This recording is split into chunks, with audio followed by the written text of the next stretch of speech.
Assalamualaikum warahmatullahi wabarakatuh.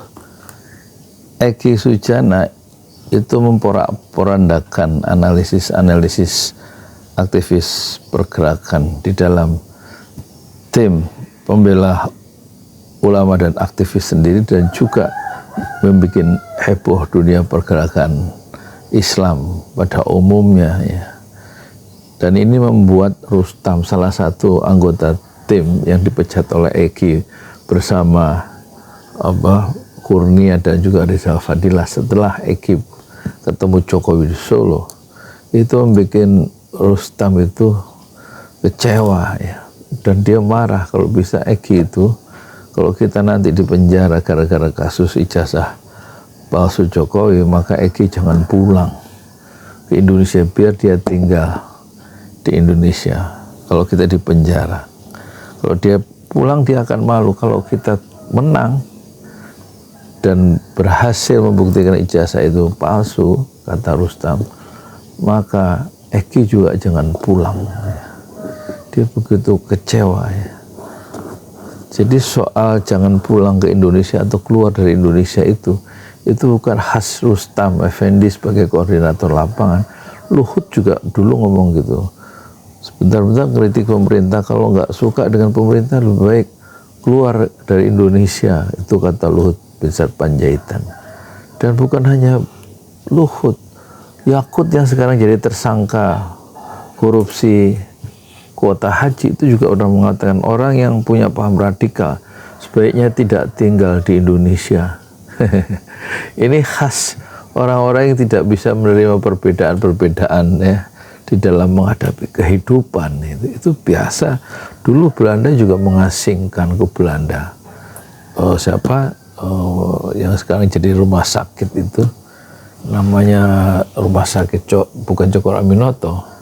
Cokro Aminoto di penjara di zaman Belanda selama 9 bulan ya. Ya diasingkan juga, dikurung supaya pikirannya nggak mempengaruhi masyarakat ya. Itu penguasa itu begitu, bibit-bibit orang yang punya pandangan yang tidak siap untuk menerima perbedaan begitu, termasuk Rustam, termasuk siapa lagi itu, Luhut Binsar Panjaitan, dan juga Yakut Khalil Qoumas ya.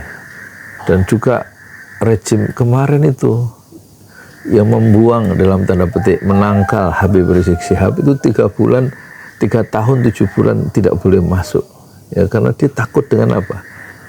Penguasa yang zalim, takut dengan pikiran-pikiran dan pengaruh dari Habib Rizik. Jadi soal bagaimana mengasingkan pikiran-pikiran yang berbeda itu memang khas ya orang-orang yang tidak siap, tidak dewasa di dalam menghadapi kehidupan, meskipun dia sudah lanjut usia sekalipun ya, seperti Luhut itu maksudnya.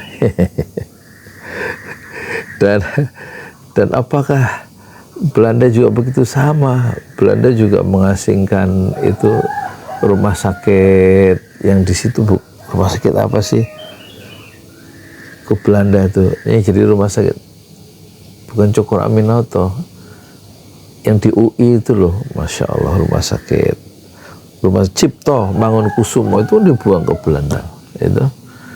Sementara Sultan Syahrir juga di zaman Soekarno di penjara ya. Nggak pengen penguasa itu, dia takut dengan pikiran-pikiran Sultan Syahrir yang sangat mendalam itu. Dan juga Soekarno sebagai penguasa itu juga mengurung ya, memenjarakan Natsir ya, yang dulu menulis pidato pidato Bung Karno di awal-awal kemerdekaan sebagai Menteri Keuangan, Muhammad Nasir. Itu dipenjara sama Soekarno, dan nggak kira-kira lamanya 6 tahun. Dan pikiran-pikiran tajam, kritik-kritik tajam dari Muchtar Lubis itu juga ditakuti ya. Pikiran-pikiran berbeda ditakuti sama penguasa. Dan Muchtar Lubis itu dipenjara setelah dia pulang dari meliput perang di Korea itu dari tahun 56 sampai nanti dibebaskan oleh penguasa baru. 10 tahun, 66 sampai dibebas. 66. Jadi sekarang bagaimana nasib orang yang tidak dikehendaki itu, seperti Eki itu, tidak dikendaki oleh Rustam misalnya, dan oleh orang pikiran-pikiran yang berbeda itu, tampaknya Eki akan pulang ya, dan dia akan kembali masuk dalam barisan yang ikut berjuang untuk menggugurkan tembok-tembok kezaliman yang bersembunyi di balik ijazah palsu. Assalamualaikum warahmatullahi wabarakatuh. Gimana menurut antum?